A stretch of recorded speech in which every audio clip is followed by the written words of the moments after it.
Welcome to episode 107. I'm your host, Johnny Keatth, for Actors 2020 podcast. This is part 2 of a 2-part series on Joe Ryan III, this incredible young man. We're going to talk about his 1879 album. We're going to get into the business of music and how to get paid. We're going to talk about his clothing line, and we're also going to talk about how he gives back to communities with his keynote speaking. We're going to talk about his Docu-series and much more. Now let's continue with Joe Ryan III, part 2.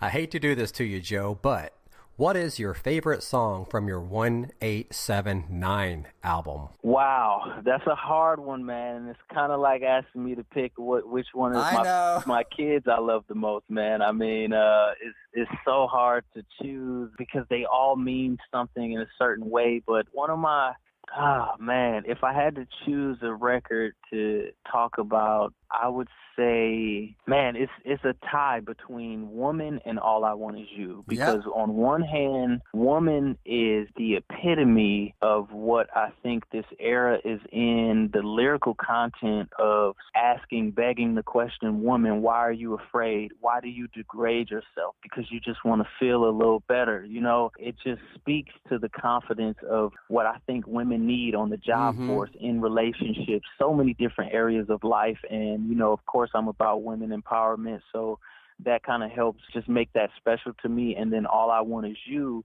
because not just because it went number 5 in Japan over John Legend's All of Me and all these things, but because my children were the first, my 2 sons and my daughter were the first ones to call me and let me know that that song was on TV because they were watching, they love Teen Titans Go. So they were the ones who blew the whistle to let me know, hey, the song is playing on TV right now. And a moment like that to have where your children can, you know, because it's hard for my kids, man. I tell people all the time, my 3 children that live in Wisconsin, Jalen, Joe, and Jada, you know, they're stronger than I am because I had my father and my mother in the same places, same house as me all the time. And me being out here in California and having to fly back and forth to see them all the time. You know how that is, man. It's troubling. Kills you. It's killing. It's strong. It's heavy. So to have them be inspired by seeing,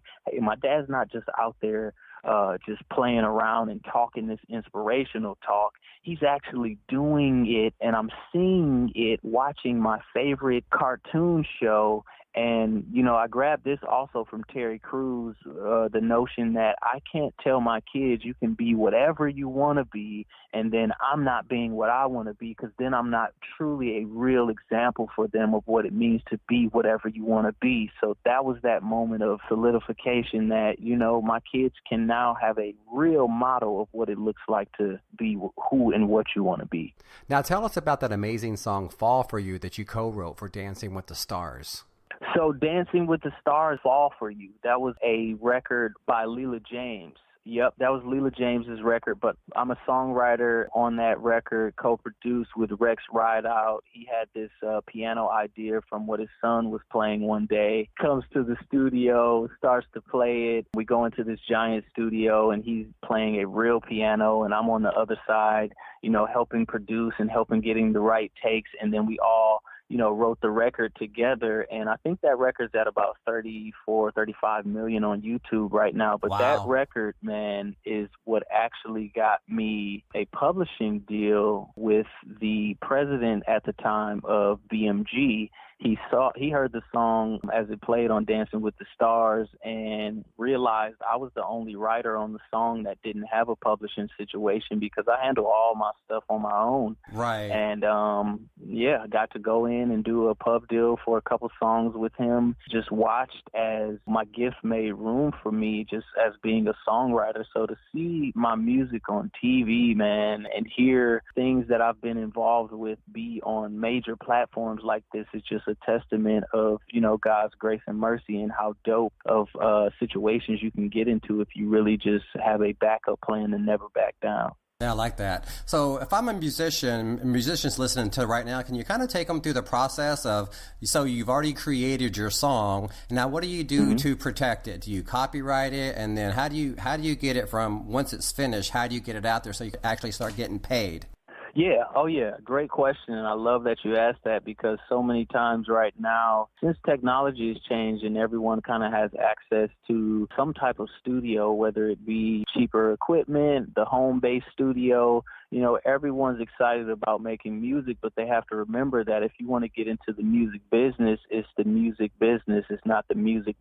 And you have to understand that the business side, if you'd like to, use music as a way to make a living for yourself. So one thing I always urge those who aren't familiar with it do is to sign up with a PRO, with a publishing rights organization, which whether it be BMI or ASCAP, from me to Jay-Z, these organizations track what's going on with your music. You can register as a songwriter for free, and then there's a small fee to register as a publisher.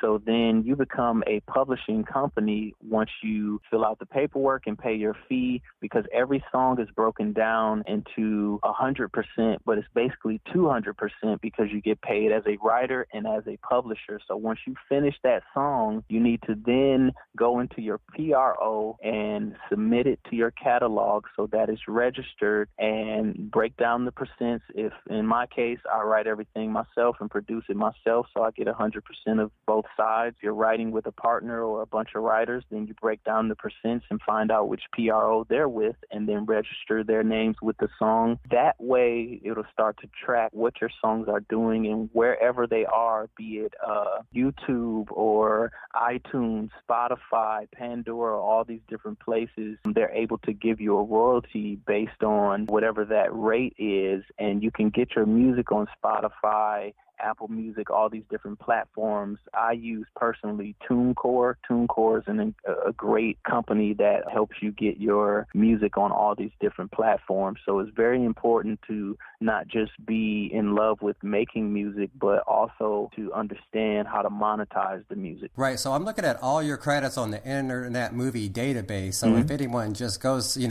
type in Joe Ryan and just look at his amazing credits. So all those, does that, what you just said, apply? Like, are you still getting paid for music that you had already created for a lot of those shows? Absolutely. When you make music for TV, film, anything, it's the same thing. You register it into your catalog, and it's going to track any network that is playing on. It's going to factor in those rates, and you'll get paid if you set up and have your business together to be able to track those royalties. Yeah, I like that. So I knew a famous soccer player. He was from Canada. I manage apartment buildings, and he was one of my tenants, and his name was Tally. And he had retired, but he came out with his own clothing line and said, Tally, and he had shirts and he had hats, and he did it all out of his one-bedroom apartment. How do you do your clothing line? How do you get your stuff out there? And how, from design, and who does the marketing? How do you end up getting paid? Can you talk a little bit about that? Yeah, so with my clothing line, my wife is the one who makes everything from scratch. Literally, wow. We go downtown and we go to the fashion district, and we look at all the different fabrics. We choose them, come up with the design. Everything that you see on any clothes that you see me wearing, she does from start to finish. She not only designs it, but she manufactures it too. Advice I would give on the clothing line is just making sure it's authentic to you, because I think clothes are a representation of who you are. To be authentic and to wear what you feel and who you are will start to show not only others your confidence, but it shows yourself. That's why I keep those 3 eyes on my hat and on my shirts, because I have to constantly remind myself that I have to be me. I wish or desire to look like or be like anyone else other than myself. And I have to remember I'm the third. I'm not Joe Ryan the first or the second or even the fourth, my son. I have to be me. So it helps me continue to be authentic to myself. It's a lot of work, man. So again, you understand why I give my wife the praise that I give her, because it's such a mountainous task to design clothes, but to manufacture them too, she's special. I was watching some of your videos, and I noticed some of your videos just has a standalone picture, while they're playing the music. And I think maybe because you want people focusing on the music and not watching the video, that could be one reason. And then other ones, you actually go ahead and you shoot the video where you're the actor in the video. Can you talk about that a little bit and what the decision making on that? Yeah, absolutely. Some of them are lyric videos where, like you said, you just pay attention to the lyrical content and just get the music. Some of that, just to be transparent and authentic, is not having the means to or having the budget at the time to be able to shoot the video. So I want to get it out there by any means necessary. Backup plan is to never back down. So if I can't shoot the video, I can always edit one and throw the lyrics up there for people to get. But when I actually do videos, I want them to be authentic. I want them to have a message and for people to understand that the song was made, again, to be in the pop realm of having a purpose behind it. A lot of the videos, and if you watch some of the commercials that even I've shot and that I'm putting together, I shoot a lot of that stuff on my own, or my wife will hold the camera and I'll bring it back here, throw it in Final Cut or Premiere and edit it, score it, and, make it happen, because I don't think there's any room for excuses in creativity. And if you want something to get out, you just got to do it and put it out. And hopefully you'll take some time soon to visit my YouTube, as I just released a Docu-series, and the first episode came out last Sunday. So many people always are intrigued by my story, and I have, of course, so many stories inside of my story. So I felt it was time to kind of tell that. Even the title of it, the 1879, The Drive of My Life, is, of course, to show the actual drive of my life of, driving different places and talking about my story, but it's also to show what drives me. The drive of my life is purpose. So it's kind of like a double play on words there. And every week I'm going to put together an episode, and actually when we get finished with this interview, I'm going to finish the rest of the episode that has to come out tomorrow. So It's an ongoing battle to make sure I'm getting it done for sure. Right. Well, eventually someone will pick it up and they'll send a crew, and you'll just have to show up, just tell the story, and you won't have to do everything. Because I loved it when you went back to your old hometown, went back to your house, and then the guy who lived there was also a rapper, and you were there inspiring him and giving him hope to keep moving. That was, oh man, come on. Powerful. That's why I say, man, everything in divine time, and nothing happens by accident. It's no coincidence that actually when we pulled up to start shooting, I was just going to, kind of capture the house and talk about it in a interview style way when we got home. But he walked up at the exact moment that we pulled into the driveway, and then turns out that he's an aspiring rapper. That just, man, God is so dope in his orchestration. That's why I'm like, man, if you want to understand or really see why you believe I'm so talented or so dope at what I do, is because Jesus is like the coldest of the coldest when it comes to orchestration, plans, design. I mean, he's like the dopest rapper of all time. Just read the Bible and read some of the things that he says, you'll see where it all comes from. Oftentimes people think it's, my style or my swag or, my fashion sense or my music or my smile or my personality. It is only the Jesus living inside of me that comes out that makes me so dope and what draws people to me. They just may not interpret it that way, but I have to let people know that that's what it really is. So when Joe Ryan, I mean, you're already a success, but when you come like a really huge success and you start getting the money, you talked about going back to Michigan and building. What's your purpose there? What might you do if you had the money for that? So one of the things I want to do is definitely to rehabilitate a lot of the schools that are closed, because it's how can you move forward with any type of education that's not helping you learn and grow? My goal is to have not a traditional style of education that we've kind of been doing for the last, I don't know how many years, but an innovative take on education that can kind of meet kids where they are and to help take them to the next level as it relates to their skill set specifically. And I would like to have different things like, the history books that are in the classes. I need them to have the real history. I need them to have the things that teach us about our city, that teach those kids what Flint really is, why it's so strong, why it's so resilient, the fact that it was the vehicle city before Detroit became the motor city, and, revitalized so many schools that were closed, but taking them to the next level by innovating and doing the things that are in this era. And then and definitely would love to attack that housing side, to give opportunities for people to live a different environment, because we are our environments. It's no surprise that I'm doing or living the way that I am because my environment growing up was that. So I think if we make the environments of living and education a bit better while also innovating the experience to meet us in the future instead of staying in the past or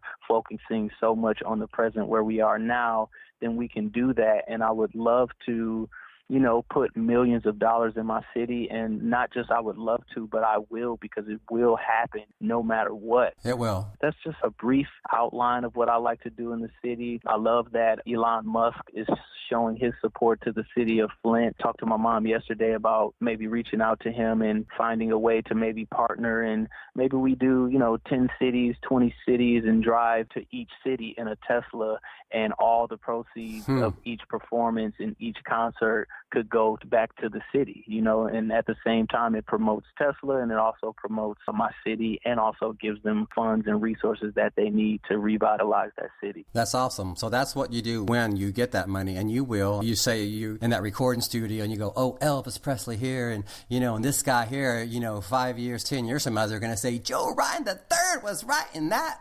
Right there, man. Joe Ryan the Third.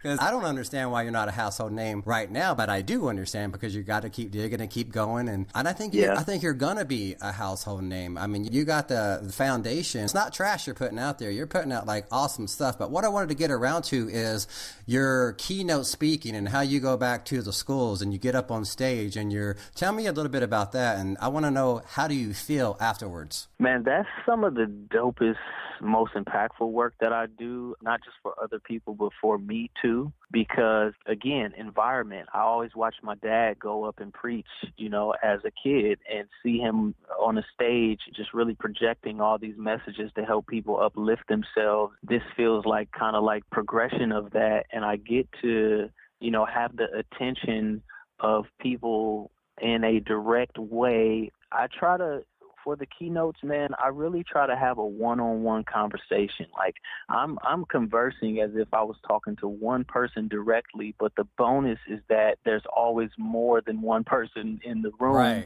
Right. And it fills up that energy, and I feed off their energy. But the fact that I get to go around and speak, and last month I spoke at UCLA, and then before that I spoke at Southwestern Law School, and I was up on a panel speaking with the same attorney that is the attorney of Tupac's estate. It was just powerful, man, because it's like, I'm doing all these things and speaking at these places. I don't have a degree. I actually left college, but it's important to always tell people I did leave education. So to be doing these things and to be able to, kind of help plant some good seeds into the culture. I love to get on the stage and inspire people, man, and see them come up after and say, you changed my life, and exactly. You helped me see something that I didn't see before, or you're the reason I'm going to go further and not give up, and now I'm going to go to music college or do whatever it is they want to do. There's really no other feeling that I could compare to getting up on the stage and speaking to people. That's right, because they're just looking for that one person to say, you're good enough. You're good enough. I've had my own service business for 30 years, and now I'm actually mentoring people to start their own service business. I did a little beta group, and this guy living in his van, he's a plumber. I'm a master plumber myself, and we had that plumbing connection, and he wanted to do this. I'm saying, man, you got to go take your test. I mean, you're right there. Don't let it slip. Within 90 days, he finally finished it. He got his journeyman's plumbing license. He got in the union. He started a little handyman business, all in 90 days. And his thing to me was, John, that Monday phone call at 5:30, that's what keeps me going. Having somebody that believes in me, that wants to transfer that knowledge to me, makes all the difference in the world. So that's why I was asking you about the feeling, because I did all that for free, and I'm just like, it feels so good. I'm going to do another beta group now for free. Wow, that's amazing. Yeah. Well, see, that when it's purpose, you'll do it for free. I think people need to understand that notion that when you are truly walking walking in purpose and doing any extension of what you were put on this earth to do, you can do it for free because the money it has to come, right? It has to eventually come to you for what you're doing because you're adding so much value. As long as you're adding value to other people, the money has to come because I don't know about you, but I haven't seen anything else in this world that has value on it and doesn't have a price. So eventually someone has to pay for it, whether it be, this person or the next, the money will come. But as long as you give it for free, it shows the intent.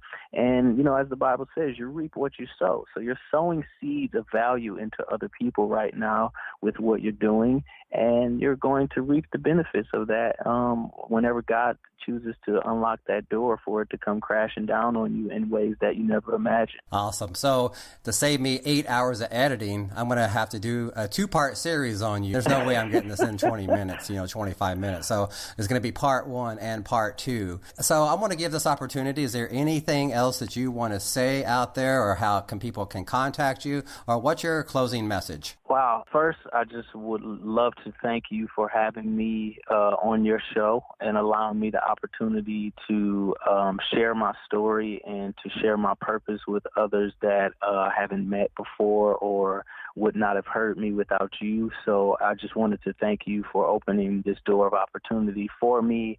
You're an incredible person. Just hearing briefly your story and about you and your life and your wife and everything, man, is just really inspiring. So as much as the inspiration is flowing from this side over to you, it's definitely flowing from that side over to me. So I definitely appreciate and sincerely thank you for having me on today.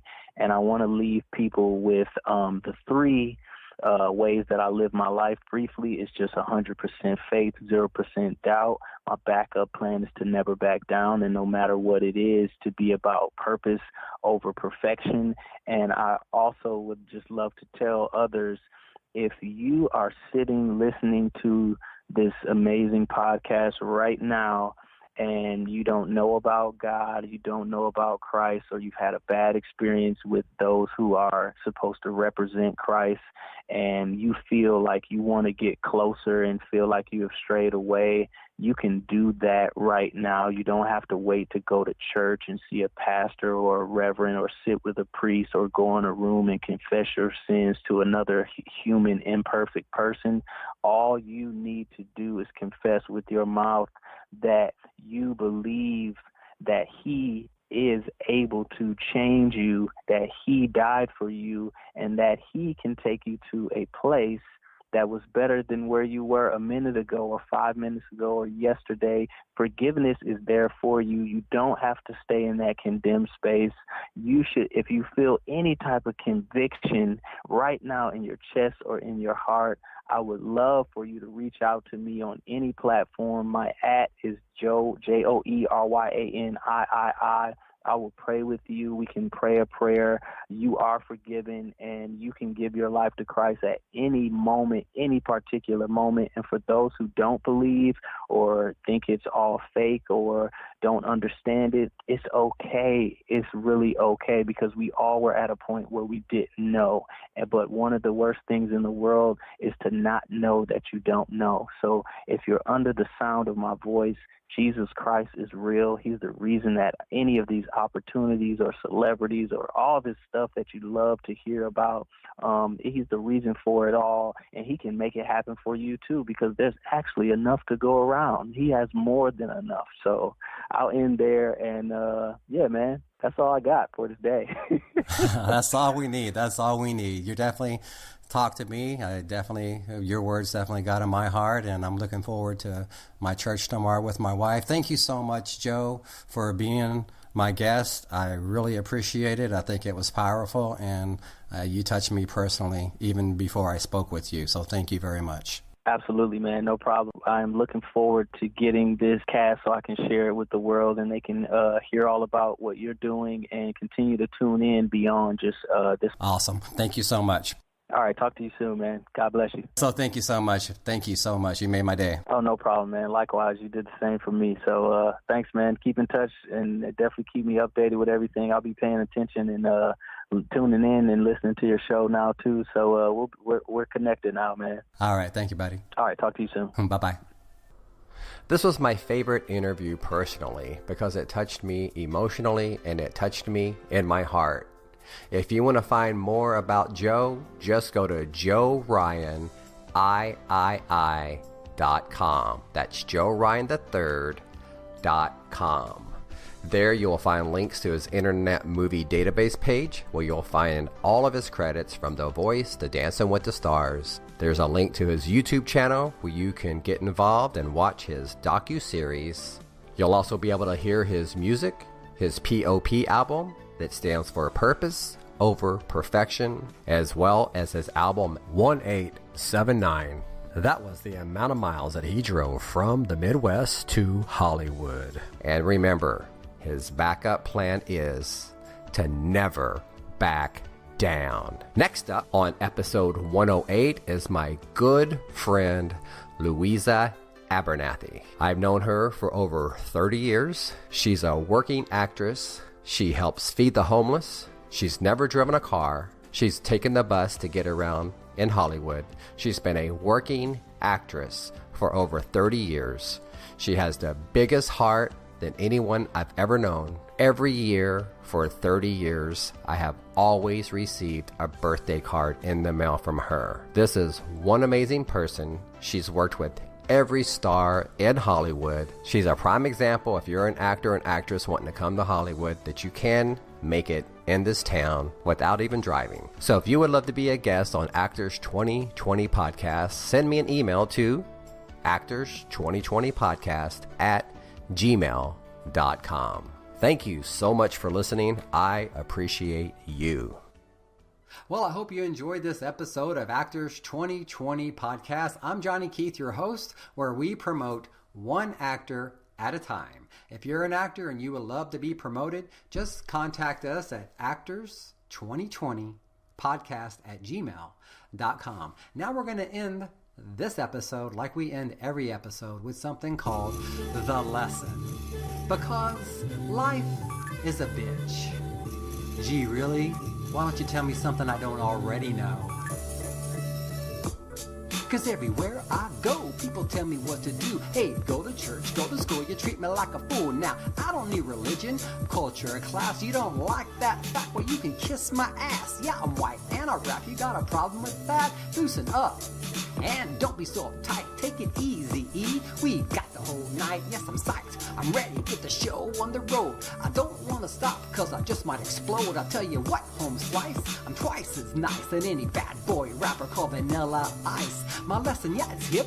In case you didn't know what I'm here to inform ya, I'm better than snow. I don't moonwalk or dunk like these Michael J's, but I can hold my own. You hear what I say? Now listen, learn. Cause here comes the lesson. Lesson 1. Everybody sit down. JK is gonna take you for a ride uptown. Yo, this is the story of the Hollywood game.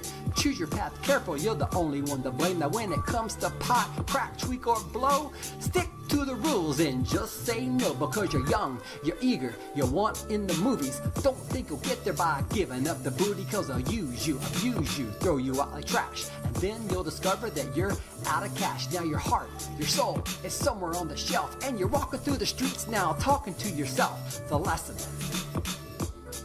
Well, you heard lesson 1, it's time for lesson 2.